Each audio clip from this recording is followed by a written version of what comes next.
Hi folks, working together is easy, right? We could all do it. In fact, you don't even need a brain or a single neuron or to be able to speak or see to work together, apparently. In kind of big science news, we find an example of Darwin being contradicted. It's not survival of the fittest, so stop exercising. It's survival of the friendliest. It turns out groups of bacteria of different types of bacteria will work together and survive better. So cooperative bacteria work together and live better. I found a couple of examples in other articles. Here's an article, simple bacteria found to organize in surprisingly elaborate patterns. Now what's interesting about this is the bacteria are using strategies that they thought. Our discovery demonstrates that bacterial biofilms employ a developmental patterning mechanism that we used to just thought was in animals and plants. It turns out these individual living bacteria cooperate and build complex structures and work together. Where might this happen, you think?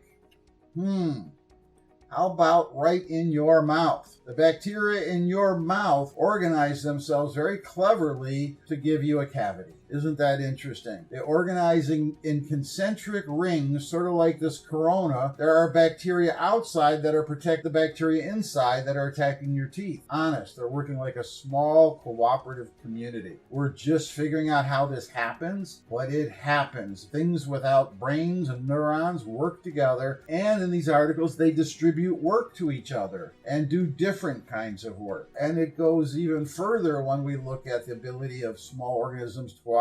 There's something called a slime mold, and slime molds are individual cells that when they get together and there's enough of them, they drop their cell walls and they become one big cell with a bunch of nucleuses. And here we have just two slime molds having a chat in a petri dish. These are single-celled organisms without a neuron.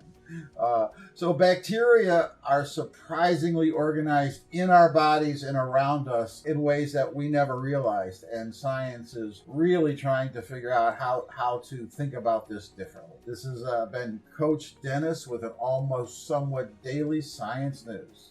Coach out.